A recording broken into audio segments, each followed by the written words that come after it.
네, 바울이 쓴 서신서는 성경에 총 13권이 있습니다. 우리가 바울 서신을 다 읽어봤죠. 이 바울 서신을 좀 분류를 하면 초기 서신이 있는데, 초기 서신은 데살로니가 전후서가 있고요. 또 교리 서신에는 로마서, 갈라디아서, 고린도 전후서가 있습니다. 그리고 옥중 서신, 이것은 우리가 감옥에서 쓴 성경이다라고 말씀을 드렸죠. 이것은 에베소서, 빌립보서, 빌레몬서가 골로새서, 이렇게 4개의 성경이 있고요. 그리고 목회 서신은 디모데, 전후서, 디도서, 이렇게 구분해 볼 수가 있습니다. 이 중에서 바울이 사적으로 쓴 편지가 있는데요. 그것은 바로 오늘 우리가 읽은 이 빌레몬서 하나밖에 없습니다. 이 빌레몬서의 내용은 한 장뿐입니다. 하지만 한 영혼 한 영혼에 대한 예수님의 사랑이 무엇인지를 잘 보여주고 있는 말씀이 바로 빌레몬입니다. 오늘 본문의 주인공인 빌레몬과 오네시모는 본래 주인과 종의 관계였습니다. 그런데 어떠한 이유인지는 잘 기록되어 있지 않습니다. 하지만 오네시모가 자기의 주인이었던 빌레몬을 배신하고 돈을 훔쳤습니다. 그리고 주인 빌레몬에게서 멀리 도망쳐 버렸습니다. 그러다 나중에 오네시모가 로마에서 사도 바울을 만나게 됩니다. 그리고 바울이 전하는 복음을 듣고 회심하게 된 것이죠. 오네시모는 예수 그리스도를 구주로 영접하면서 자신이 과거에 저질렀던 모든 잘못을 회개하며 뉘우쳤습니다. 그리고 그는 주님 안에서 완전히 새 사람이 되었습니다. 바울은 그런 오네시모를 자기 곁에 머물게 했습니다. 그래서 편지도 보내기도 했고 여러 가지 심부름을 시키고 싶었습니다. 그리고 그렇지만 그 당시에 종이라는 존재는 주인에게 있어서 소유물로 여겨질 때였죠. 인간 취급도 제대로 받지 못할 때였습니다.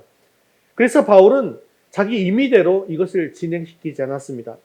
일단은 주인이었던 빌레몬에게 이 오네시모를 돌려보내기로 작정했습니다. 그러면서 바울은 오네시모를 위해서 편지 한 장을 써서 빌레몬에게 보내게 된 것이죠.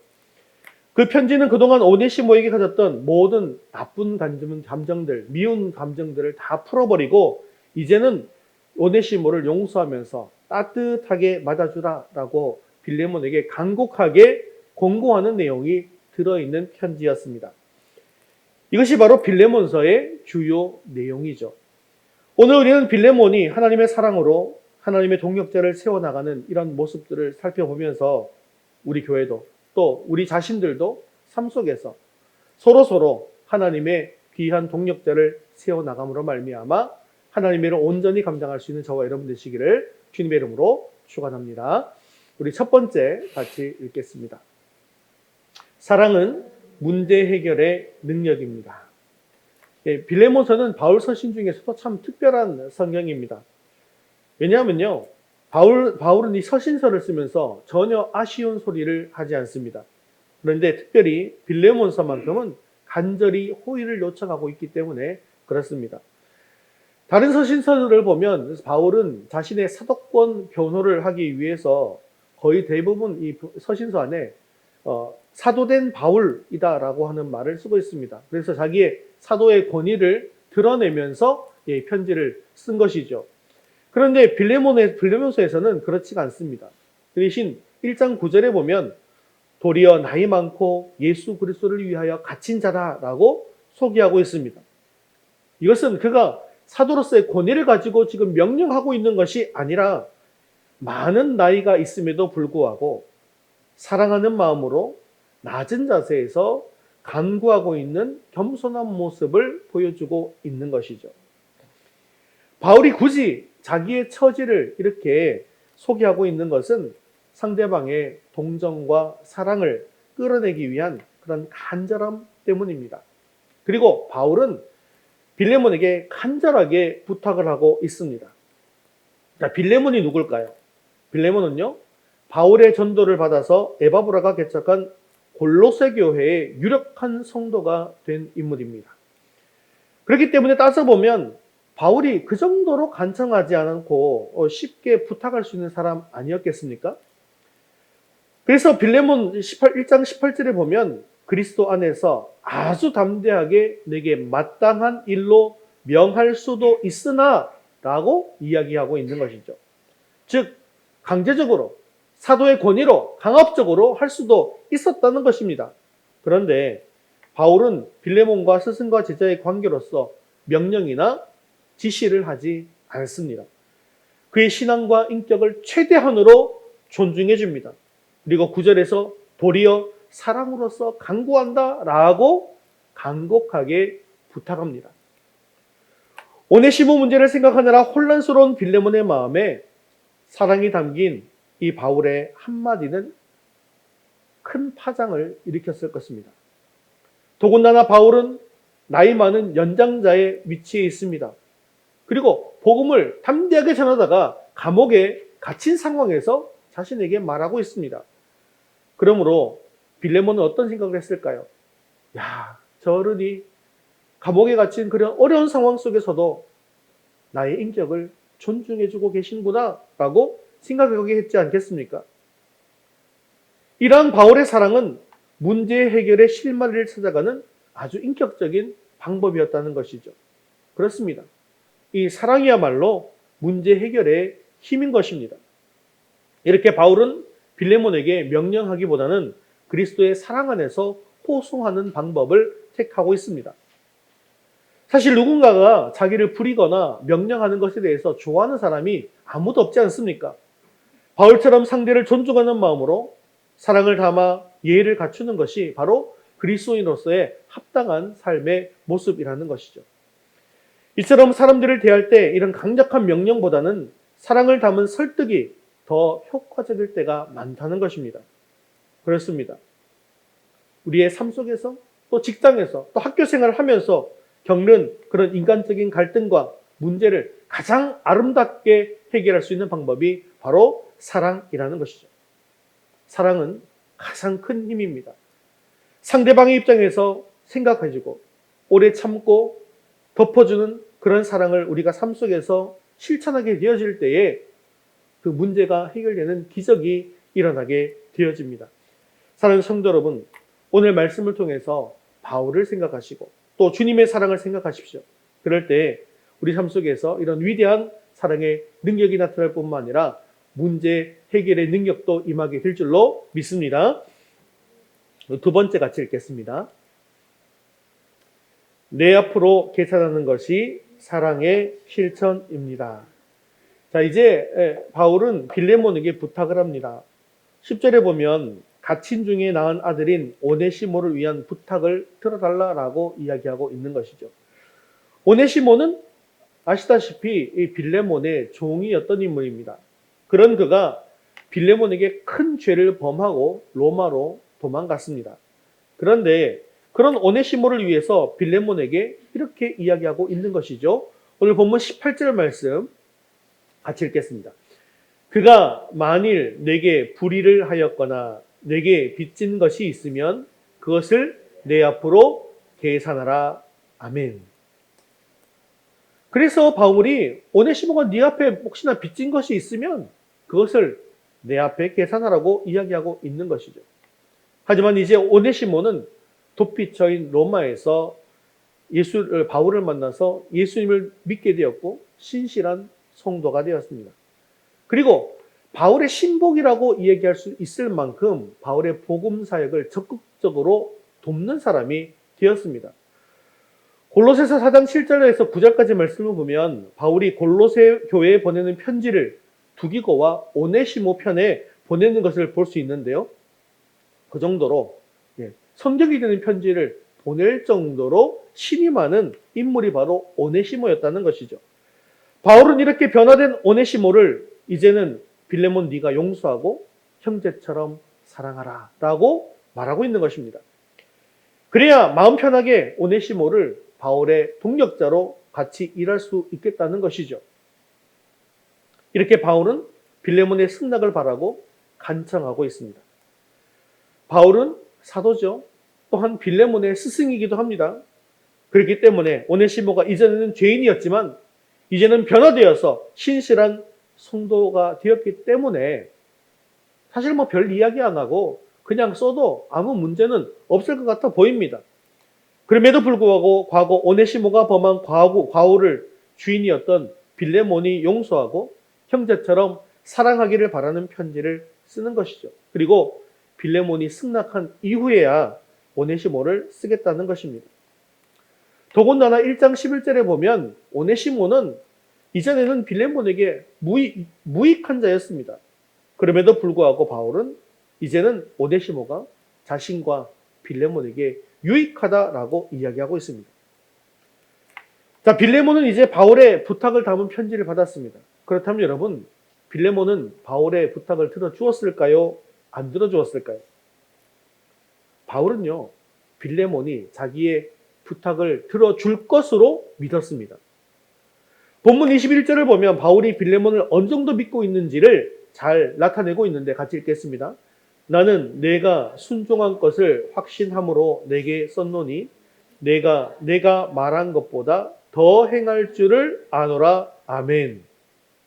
바울은 빌레몬이 부탁을 들어 순종해 줄 뿐만 아니라 자신이 부탁한 것보다 더 행할 줄을, 더 잘해 줄 것을 믿고 있었다는 것입니다.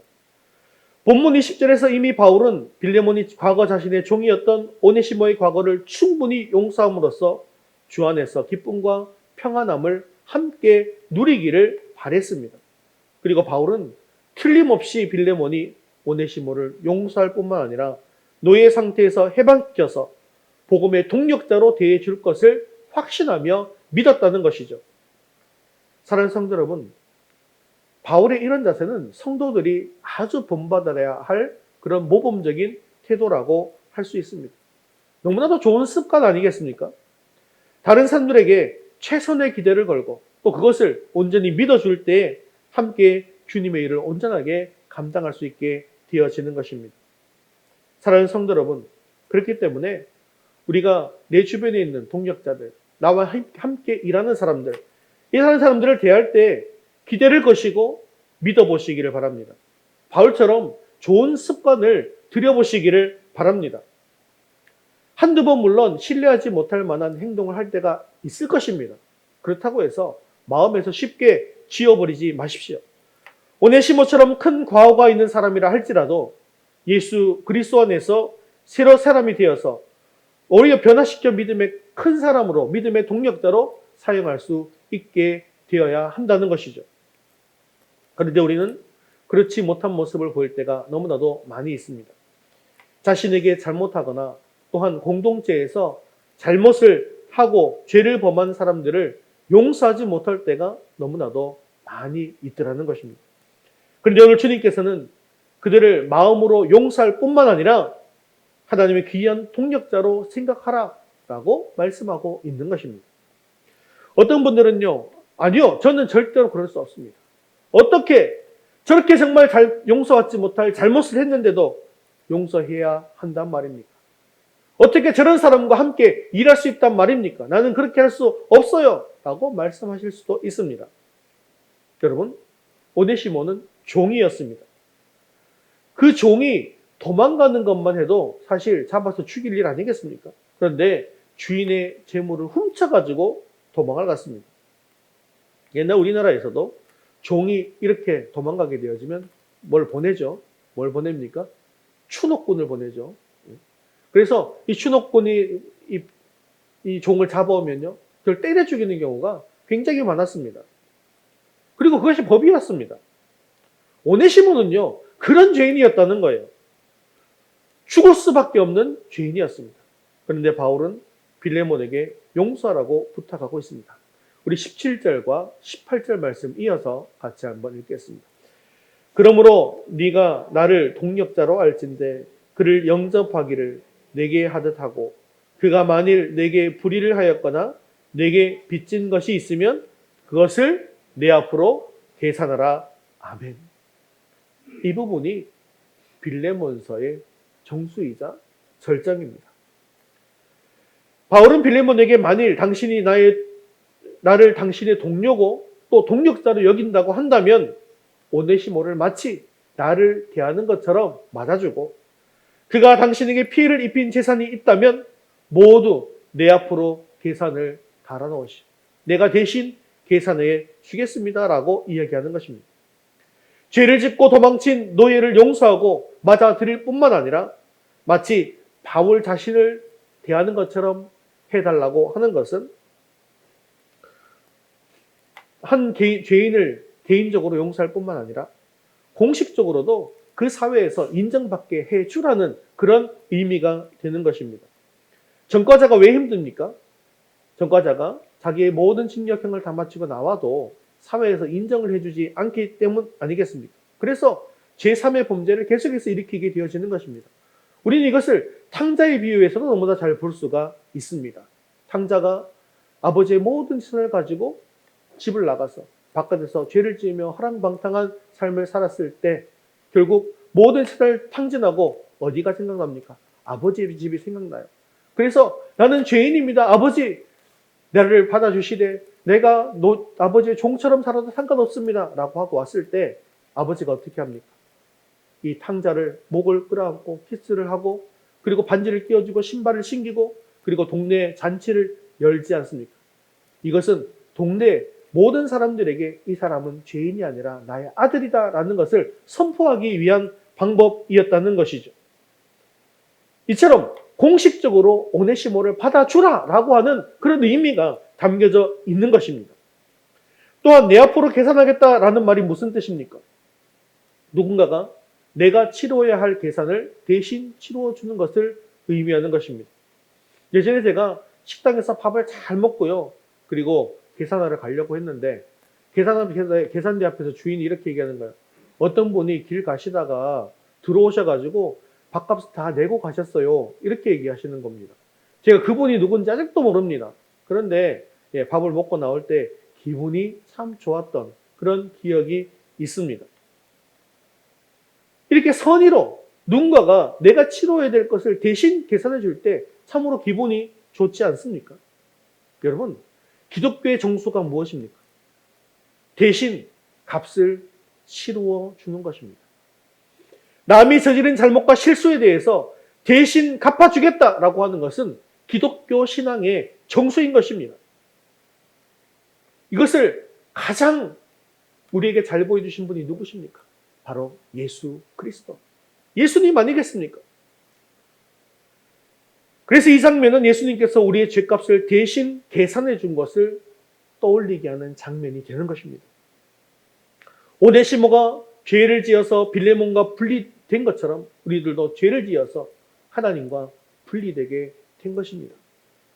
바울이 오네시모의 죄와는 전혀 상관없었던 것처럼 예수님도 우리의 죄와는 사실 전혀 상관이 없으셨습니다. 바울은 오네시모와 빌레몬을 화해시키기 위해서 빌레몬서를 쓰고 있고 예수님은 십자가 위에서 죄인들과 거룩하신 하나님을 화해시키셨습니다. 하지만 오네시모가 빌레몬에게 진 빚은 반드시 갚아야만 하는데 이처럼 우리의 죄값은 반드시 치루어져야 하는 것이죠. 바울은 이것이 자기의 빚이 아니지만 다 떠맡아서 빌레몬에게 갚겠다고 약속한 것처럼 예수님께서도 자신의 죄가 아니시지만 세상의 모든 죄의 빚을 떠맡아 주셨고 십자가에서 죽으심으로써 갚아주셨습니다. 이렇게 우리들도 오네시모처럼 예수님께서 모든 것을 다 갚아주셨고 죄인에서 의인으로 바꿔주셨고 종에서 자유인으로 바꾸어 주신 것이죠. 그렇다면 우리들도 바울처럼 예수님처럼 이런 일을 감당해야 하지 않겠습니까? 바울은 노예 신분인 죄인인 오네시모를 대신해서 아낌없이 자신의 것을 대신해서 갚아줌으로 말미암아 하나님의 귀한 일꾼이자 동력자로 삼아주었습니다. 예수님께서 죄인인 우리를 정죄하지 않으시고 십자가에서 우리의 죄값을 대신 갚으심으로 우리를 하나님의 일꾼으로 삼아주신 것입니다. 그러므로 우리는 죄를 지은 사람들을 정죄해서 그 사람들을 죽이는 일을 하는 것이 아니라 그들이 과거의 죄를 뉘우치고 더 이상 죄의 노예가 아니라 하나님의 동력자가 될 수 있도록 아낌없는 사랑으로 섬기고 도와야 한다는 것이죠. 또 19절에서 사도 바울의 이 특징을 보면 이 편지를 친필로 쓴다라고 이야기하는 것을 볼 수가 있습니다. 당시 바울은 건강이 매우 좋지 않은 상태였습니다. 그래서 모든 편지 또 글 쓰는 것은 그의 개인 비서인 누가가 대신해 주고 있었습니다. 누가 대신했다고요? 예, 누가 대신했습니다. 예. 죄송합니다. 예, 그러나 오지오독 이 편지만큼은 바울이 무리를 해서 스스로 친필로 쓰고 있습니다. 어쩌면 바울이 이 편지를 친필이 아니라 누군가가 대신해서 대필을 해서 보냈다고 한다면 바울의 이 간청이 간청처럼 보이지 않을 수도 있었기 때문이겠죠. 또 내 앞으로 대신 계산하라 라고 하는 말도 그냥 거치대처럼 들릴 수도 있었다라는 거예요. 그렇기 때문에 바울은 친필로 이 편지를 쓰게 되었고, 이렇게 또 친필로 썼기 때문에 오히려 더 강력한 권고가 되고 믿음이 가는 보증의 편지가 된 것입니다. 그리고 그만큼 오네시모를 아끼고 위한다는 사랑의 표시도 되어진다는 것이죠. 아마 오네시모는 바울이 빌레몬에게 보낸 짧은 편지에 담겨 있었던 이 한 구절, 내 앞으로 계산하라 라고 하는 이 말을 평생 동안 마음에 두고 살았을 것입니다. 그래서 오네시모 또한 남의 잘못과 남의 실수를 자신이 대신 계산하면서 아낌없이 사랑을 베푸는데 그의 평생의 노력을 기울였을 것입니다. 그렇습니다. 기독교의 정수는 죄인의 죄를 드러내어서 부끄럽게 하는 종교, 정죄하는 종교가 아닙니다. 그 죄인을 변화시켜서 하나님의 동력자로 바꾸어 주는 것이다 라는 사실을 기억하시기 바랍니다. 지금 우리가 살고 있는 세상은 남을 부끄럽게 여기는 것을 즐겨하고 있습니다. 죄를 드러내는 것을 즐겨합니다. 그래서 정죄하고 있습니다. 하지만 우리는 그런 종교가 아니라는 것이죠. 하지만 우리는 이런 악한 세상 속에서 나만 생각하는 것이 아니라 남을 배려하는 마음을 품을 수 있게 되어지기를 주님의 이름으로 축원합니다. 그리고 그가 또한 하나님의 일꾼으로 세워지는 놀라운 은총이 있게 되어지기를 주님의 이름으로 축원합니다. 교회 역사를 살펴보다 보면 오늘 본문에 나오는 인물과 관련된 또 중요한 아주 놀라운 이야기가 또 나오고 있는데요. 이 바울이 순교한 후에 이 바울이 쓴 편지들을 수집해서 신약 성경으로 출간하는 일을 하게 됩니다. 그 작업을 한 교회가 바로 에베소 교회에서 시작되게 되었는데요. 이렇게 신약 성경으로 인정되기 시작하는 그때에 에베소 지방의 감독이 누구였느냐? 감독이라고 하면요, 지역마다 교회가 있고 교회 목사님들이 있을 거 아닙니까? 그러면 그 목사님, 그 지역 전체를 관할하는 사람을 감독이라고 합니다. 그래서 목사님들 중에서도 좀 더 높은 지위에 있는 목사님인 것이죠. 그런데 그 에베소 지역의 감독이 누구였느냐? 누구였겠습니까? 오네시모였다는 거예요. 그런데요, 에베소의 감독이었던 오네시모가 이 지금 빌레몬서에 들어가 있는 이 내용은 오네시모가 잘했어요 라는 뜻일까요? 오네시모가 좀 이상한 사람이에요 라는 뜻입니까? 사실은 좀 보면 오네시모의 친무가 들어있는 거 아닙니까? 이 사람은 출생분이 뭡니까? 노예, 종. 근데 그뿐만 아니라 주인을 배반하고 물건 훔쳐서 도망간 사람. 그죠? 자신의 치부가 있는 거예요. 그렇다고 한다면 내가 감독 좀 되면 잠깐만, 요 성경은 내가 안 좋은 게 들어있으니까 어떻게 좀 빼주시오 라고 얘기하면 발언권이 있을까요? 없을까요? 충분히 발언권이 있죠. 그럼에도 불구하고 그렇게 하는 정도가 아니라요, 이 빌레몬서를 반드시 신약 성경에 포함시켜야 합니다 라고 주장했다는 것입니다. 그래서 이 빌레몬서가 신약 성경 안에 들어오게 된 것입니다. 한 교회의 목사일 뿐만 아니라 더군다나 한 지방을 책임지는 감독이라는 사람이 자기의 부끄러운 과거가 담긴 편지를 과감하게 공개하고 더군다나 책으로 출판하자라고 주장한 것입니다. 그는 한때 남의 노예고 도둑이고 도망자였지만 바울을 만나서 어떻게 그리스도를 알게 되었는지, 그리고 어떻게 내가 하나님의 일꾼으로 또 바울의 동력자로 변화되게 되었는지를 드러내고 싶었던 것이죠. 그리고 주님의 사랑, 또 바울의 사랑, 빌레몬의 용서로 말미암아 죄인에서 하나님의 동력자로 어떻게 바뀌어 가는가를 보여주고 싶었을 것입니다. 이렇게 바울의 사랑과 예수 그리스도의 사랑은 한 사람의 가치 없는 죄인을 하나님 앞에서 강력하게 쓰임받는 하나님의 동력자로 만들었습니다. 우리들도 바울의 이 사랑을 본받아서 다른 이들을 사랑하고 용서하며 그의 잘못까지도 내 앞으로 계산하게 하는 저와 여러분 되시기를 주님의 이름으로 축원합니다. 마지막 세 번째 같이 한번 보겠습니다. 바울의 동력자들. 지금까지는 바울의 동력자인 빌레몬과 오네시모를 살펴보았습니다. 이제 마지막으로 23절과 24절에 나타난 또 다른 동력자들을 간단하게 살펴볼 텐데요. 23절, 24절 같이 읽겠습니다. 그리스도 예수 안에서 나와 함께 갇힌 자 에바브라와 또한 나의 동력자 마가, 아리스다고, 데마, 누가가 모난하느니라. 아멘.